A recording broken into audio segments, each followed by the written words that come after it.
ക്ഷേത്രത്തിലെ ഉടുപ്പിട്ടുകൊണ്ട് കയറുക. ഇപ്പോൾ നമ്മുടെ ക്ഷേത്രങ്ങളിലൊന്നും ഉടുപ്പിട്ടുകൊണ്ട് കയറാൻ പാടില്ല എന്നുള്ളതാണ് വിധി. എന്താ അവർ പറയുന്നതെന്നറിയാമോ? സ്ത്രീകൾക്ക്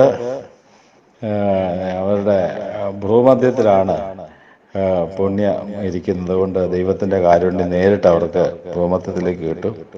പുരുഷന്മാർക്ക് നെഞ്ചിലാണ് ഇരിക്കുന്നത് കൊണ്ട് ഉടുപ്പ് തുറന്ന് കാണിച്ചാലേ അത് അനുഗ്രഹം നെഞ്ചിലേക്ക് കിട്ടുകയുള്ളൂ. എന്തൊരു അന്ധവിശ്വാസമാണ്! എവിടെ പറഞ്ഞിരിക്കുന്നു ഇങ്ങനെയൊക്കെ? വാസ്തവത്തിൽ ഇന്നലെ ചെയ്ത ഒരു അബദ്ധം മൂഢർക്ക് ഇന്നത്തെ ആചാരമാകാം. ഇപ്പോൾ ഗുരുദേവൻ്റെ അരുവിപ്പുറം ക്ഷേത്രം, ഗുരുദേവൻ ചുറ്റുമതിലൊന്നും പണിതില്ല. എന്താ കാരണം? എല്ലാവർക്കും ജാതിയോ മതമോ വ്യത്യാസമില്ലാതെ എല്ലാവരും വന്ന് ദർശനം ചെയ്യട്ടെ. ശിവഗിരിയിലെ ശാരദാമണം സ്ഥാപിച്ചതും കുന്നുംപാറയിലെ സുബ്രഹ്മണ്യനെ പ്രതിഷ്ഠിച്ചതും എല്ലാം അങ്ങനെയാണ്. ഗുരുദേവൻ പ്രതിഷ്ഠ നടത്തിയ മിക്കവാറും സ്ഥലങ്ങളിൽ അങ്ങനെയാണ്. പക്ഷെ ഗുരുദേവന്റെ ശേഷം പിന്നീട് വന്ന ചില തന്ത്രിമാരൊക്കെ ചേർന്ന് അവിടെയൊക്കെ വലിയ ചുറ്റുമതിലൊക്കെ കെട്ടി ഉടുപ്പൊക്കെ ഊരി മാത്രമേ പ്രവേശിക്കാവൂ എന്നുള്ള നിർബന്ധമൊക്കെ വെച്ചു. ഗുരുദേവൻ സ്ഥാപിച്ച ക്ഷേത്രങ്ങളിൽ ഏറ്റവും മനോഹരവും വലിയ ക്ഷേത്രവും കോഴിക്കോട് ശ്രീകണ്ഠേശ്വര ക്ഷേത്രമാണ്. ശ്രീകണ്ഠേശ്വര ക്ഷേത്രത്തിൽ ഉടുപ്പ് ധരിച്ചുകൊണ്ടാണ് ഭക്തന്മാർ കയറാറുള്ളത്. അങ്ങനെ വിധി. അതിന് കാരണം 1969 ശിവഗിരിയിലേക്ക് എഴുതി ചോദിച്ചു അവിടുത്തെ ഭരണാധികാരികൾ, ഉടുപ്പിട്ടുകൊണ്ട് കയറുന്നതിൽ വിരോധമുണ്ടോ? അന്ന് ശിവഗിരി മഠാധിപതി, ശിവഗിരിയിലെ അവസാനത്തെ മഠാധിപതിയായിരുന്ന ശങ്കരായ സ്വാമി പറഞ്ഞു, ഉടുപ്പിട്ടുകൊണ്ട് കയറിയത് കൊണ്ട് ഒരു വിരോധവും ഇല്ല. അങ്ങനെ ഉടുപ്പ് ഇട്ടുകൊണ്ട് തന്നെ അവർ കയറുന്നു.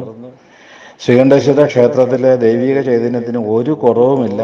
മറ്റു ക്ഷേത്രങ്ങളെ അപേക്ഷിച്ച് കൂടുതലേ ഉള്ളൂ. അതുകൊണ്ട് അതൊക്കെ കാലാനുസൃതം പരിഷ്കരിക്കേണ്ടതാണ്. ഞാനിന്ന് പറയുമ്പോൾ എന്നെ സച്ചിദാനന്ദ സ്വാമി, നിങ്ങൾ വേണമെങ്കിൽ ഇത് പറഞ്ഞതിൻ്റെ പേരിൽ തന്നെ നിങ്ങൾ ആക്ഷേപിച്ച് സംസാരിച്ചേക്കാം. വാസ്തവത്തിൽ ഗുരുദേവൻ അരുവിപ്പുറത്ത് ശിവപ്രദർശനം നടത്തിയപ്പോഴും ഞങ്ങളുടെ ആക്ഷേപങ്ങളൊക്കെ ഉണ്ടായിട്ടുണ്ട്. കാരണം എന്തെന്നറിയാമോ? ഈഴവർ തന്നെ പേടിച്ചു പോയി. നമുക്ക് പ്രദർശനം നടത്താൻ അധികാരമുണ്ടോ, അവകാശമുണ്ടോ? അത് ആദ്യം ചോദിക്കുന്ന ഗുരുദേവന്റെ കൂട്ടുകാരനായ പെരുന്നെല്ലി കൃഷ്ണവൈദ്യരാണ്. ബ്രാഹ്മണരൊക്കെ പിന്നീടാണ് ചോദിക്കുന്നത്. നമുക്കിങ്ങനെ പ്രദർശനം നടത്താൻ അധികാരമുണ്ടോ, അവകാശമുണ്ടോ? കാരണം താന്ത്രിക ഗ്രന്ഥങ്ങളിൽ പറഞ്ഞിട്ടുണ്ട്, വിപ്രകുലീന വർണ്ണാശ്രമ ആചാര ധർമ്മ രഥഃ. കുലീനായ വിപ്രന്, ബ്രാഹ്മണന്, അതും വർണ്ണാശ്രമ ആചാരങ്ങളിൽ ശ്രദ്ധയുള്ള, താല്പര്യമുള്ള, നിഷ്ഠയുള്ള ആൾക്ക്. ഗുരുദേവന് രണ്ടുമായിരുന്നില്ല. ഇപ്പൊ ഗുരുദേവന്റെ അരുവിപ്പുറം ക്ഷേത്രം അത് കാലാനുസൃതമായ ഒരു പരിഷ്കൃതിയിലാണ് ഗുരു പ്രതിഷ്ഠ നടത്തിയതും വൈദിക സംസ്കാരം നമുക്ക് പകർന്നു തന്നത്. ഇനിയും നമ്മൾ പുറകോട്ട് പോവുകയല്ല വേണ്ടത്, ഗുരുദേവന്റെ പാതയിലൂടെ നമ്മൾ മുന്നോട്ട് പോവുകയാണ് വേണ്ടത്. അതുകൊണ്ട് നമ്മുടെ ക്ഷേത്രങ്ങളൊക്കെ ജാതി മത വ്യത്യാസമില്ലാതെ എല്ലാവർക്കും വേണ്ടി തുറന്നു കൊടുക്കണം. ശുചിത്വമാണ് ഏറ്റവും പരമപ്രധാനം.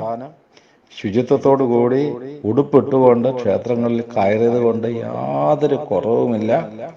വേറെ ചില ക്ഷേത്രങ്ങളിൽ, ഗുരുദേവന്റെ തന്നെ ഒരു ക്ഷേത്രത്തിൽ ഞാൻ ചെന്നപ്പോൾ പെൺകുട്ടികൾ കൂടെ ഉണ്ടായിരുന്നു. അവർക്ക് ചുരിദാറാണ്, ചുരിദാറിട്ടുകൊണ്ട് കയറാൻ പാടില്ല എന്ന് അവിടുത്തെ ശാന്തിക്കാരൻ പറയുന്നത് കേട്ടു.